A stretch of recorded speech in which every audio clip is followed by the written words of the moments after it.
Hey everybody, welcome back.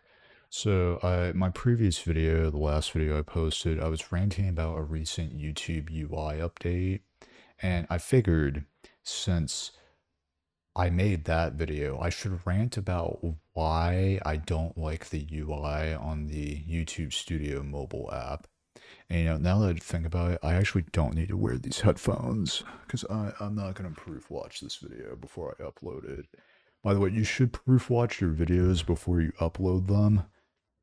Don't do what I do and not proof watch them. Something I forgot to mention in either one of my takes was that the reason I'm not showing like video footage of my phone is because it turns out I can't record my phone screen. Like there's not like a built-in feature on my phone for that.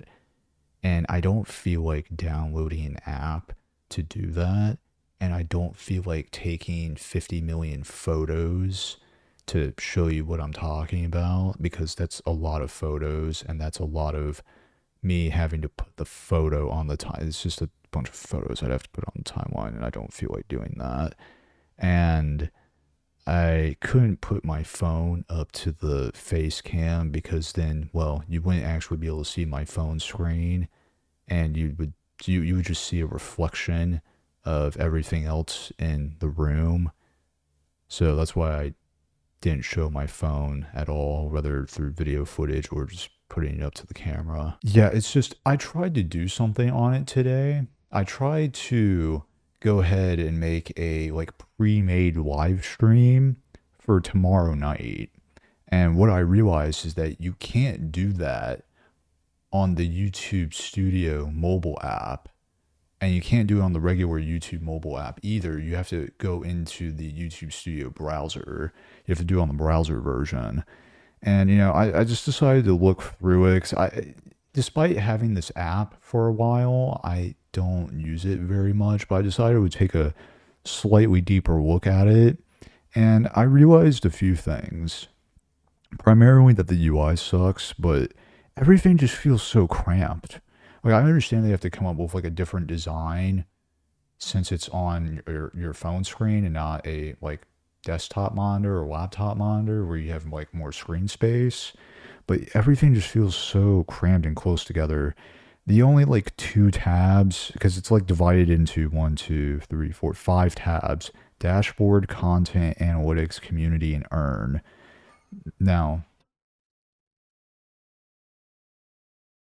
one's blowing really hard outside. I just got, I don't know why. I keep getting frightened when the things start rustling around. It's very scary. Anyways, so dashboard tab I think is fine. It does feel a little cramped, but I think it's fine. And community tab, actually, no.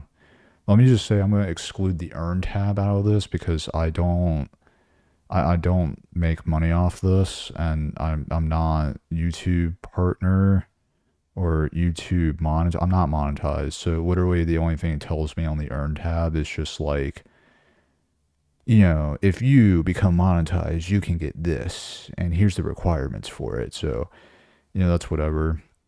I guess we'll start with the community tab first. It's okay.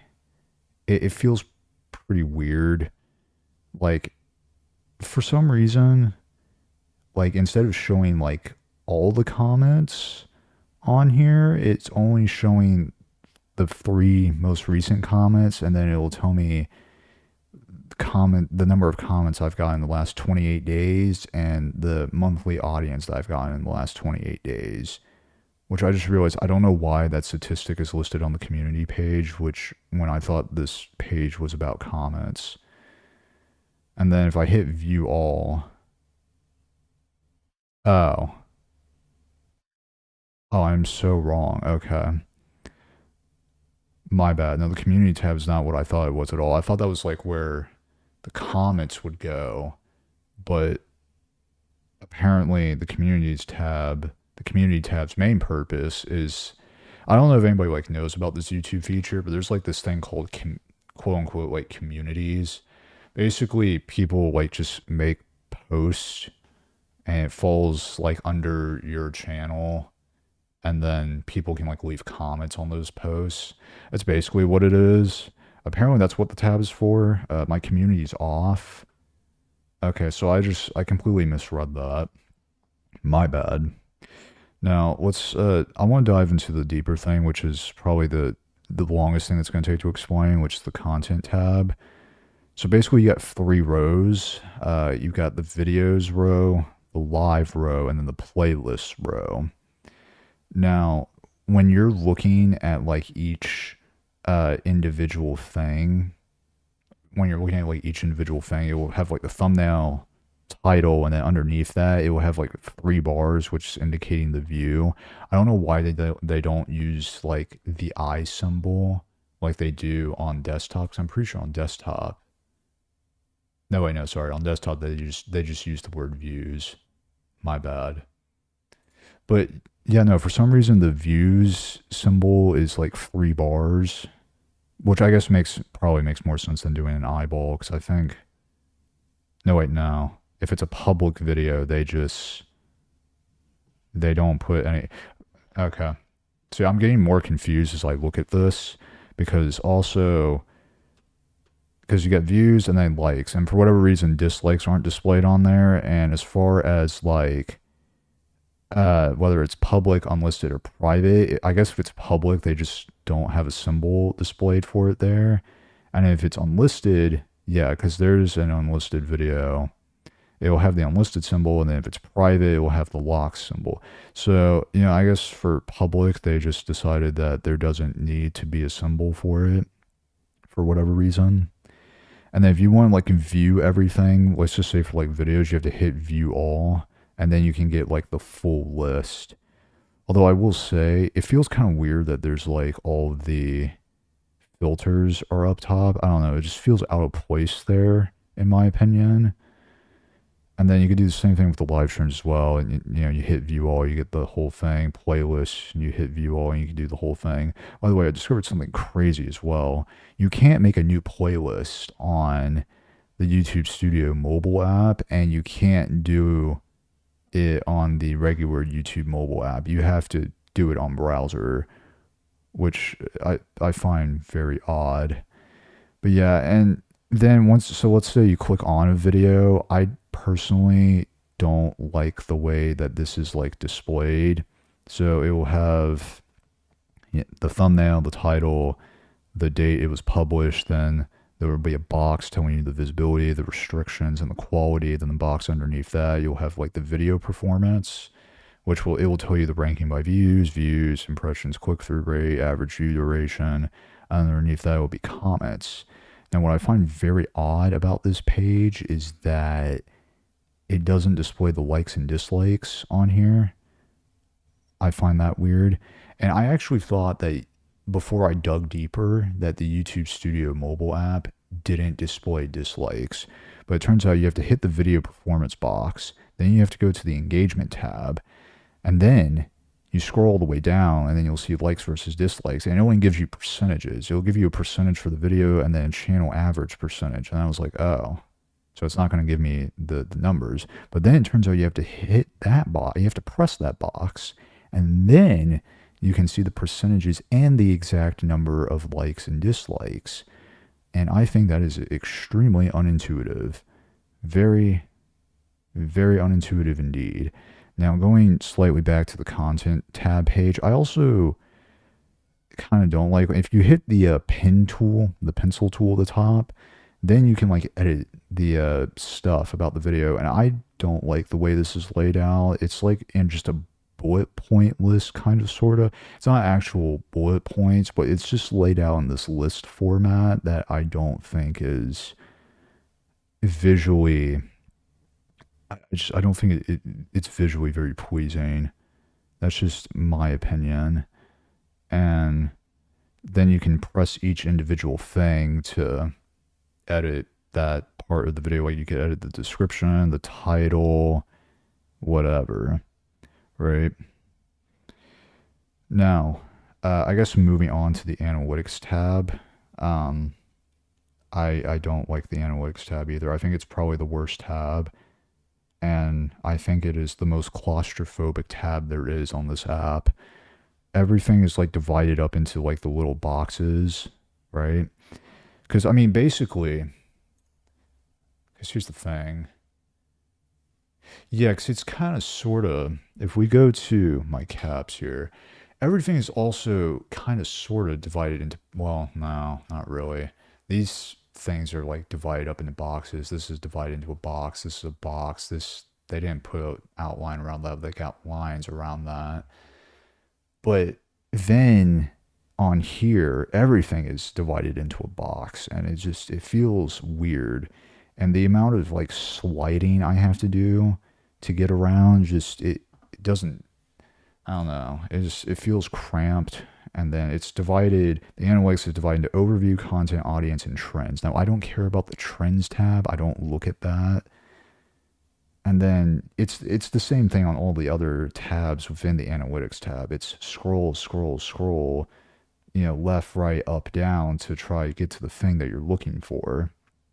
And I just, I don't know.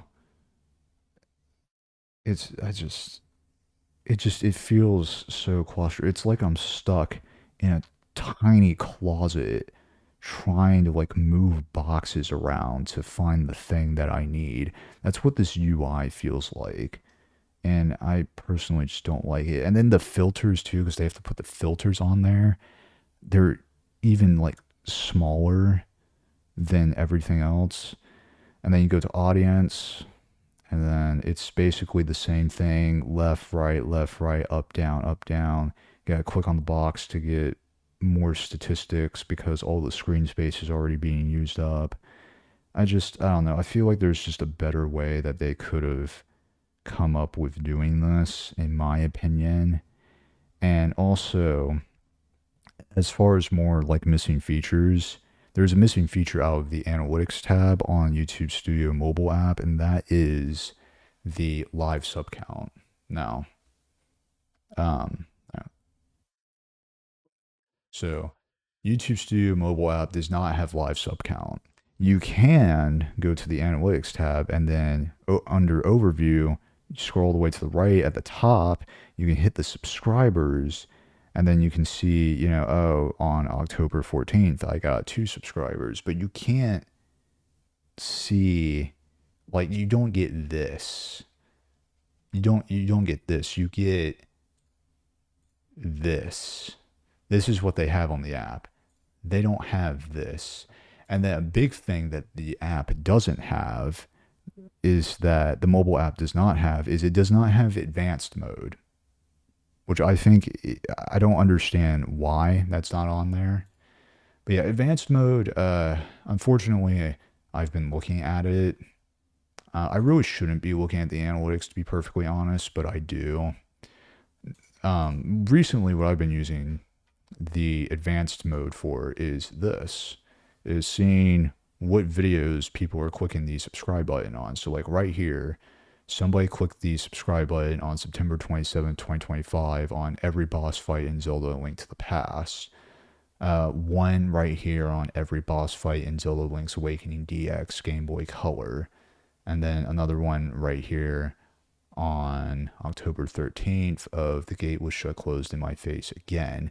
Now, something else I also have been looking at, which I actually just discovered this today. So if we go to breakdown and we go to, I had it right here and just, it was like literally right here. Subscription source. That's what it is. So you can see if people subscribed on the YouTube watch page, which is they had the video open and then they clicked the subscribe button while they were watching that video.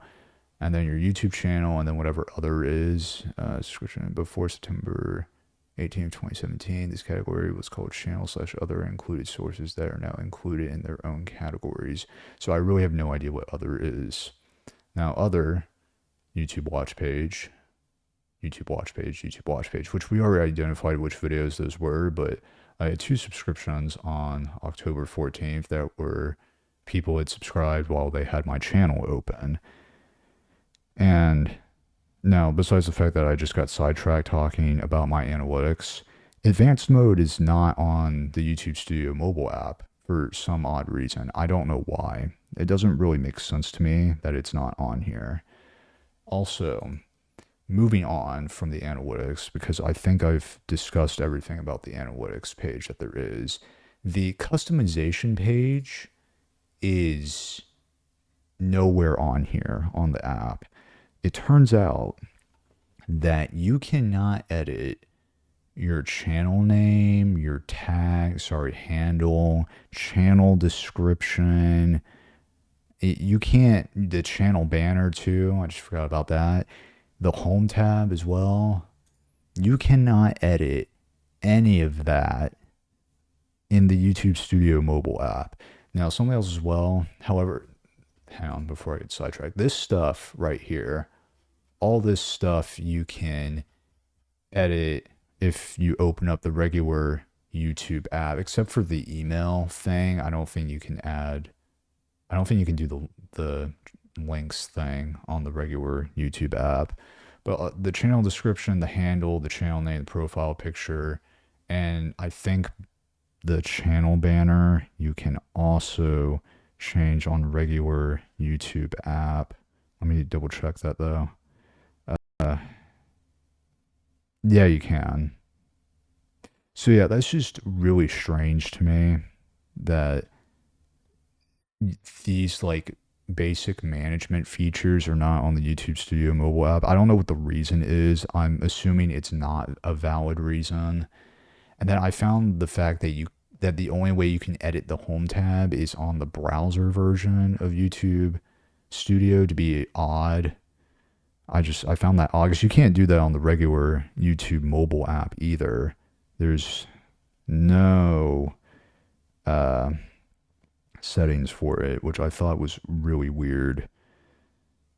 Anyways, I don't know. I just find it odd, the lack of like some features on the YouTube Studio mobile app and that are only present on the browser version, or it's present on the regular YouTube mobile app and the browser version, but not YouTube Studio mobile app.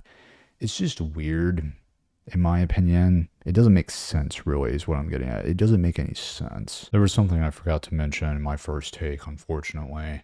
The YouTube Studio mobile app does not have the copyright page tab on it for some reason. It also doesn't have subtitles, although I'm pretty sure all the subtitles for my videos are like YouTube generated, or sorry, now that we're in 2025, they're generated by the AI, which is probably as wildly inaccurate as before the AI generated captions, the AI generated subtitles. So yeah, I don't upload subtitles for my videos. So, I guess for people that don't speak English or you can't hear me, too bad. That sounded very mean. I shouldn't have said it like that. I'm sorry. But yeah, it's just, I don't know. I feel like the copyright thing is also something that should be on the YouTube Studio mobile app. And that's all I have to say for this section. The other thing as well is that like right. This is what it was. So I remember a point in time. Let me minimize that, and we're gonna go back to Facecam. I remember a point in time when YouTube Studio mobile app and the YouTube Studio browser, it only had light theme. There was no dark theme. And I remember I was Googling, how to enable dark theme. And what I realized is that there was no dark theme, but there was extensions for it. I never installed any of the extensions because I was reading a bunch of stuff about how it was incompatible with whatever, and that incompatible with like the newest update, or it wasn't compatible with like every page, or that it didn't work anymore, or that it broke YouTube Studio, whatever. And then as far as the app goes, you were just out of luck. You couldn't do anything about that. And then I remember when they finally added dark mode, and I was like, wow, this is great. You know, because genuinely, it's not as bright and doesn't strain my eyes as much. You know, those are my reasons for it. You know what? I'm gonna Google it real quick about when they added it. When did they when did they add dark mode to we'll just abbreviate YT to YouTube Studio.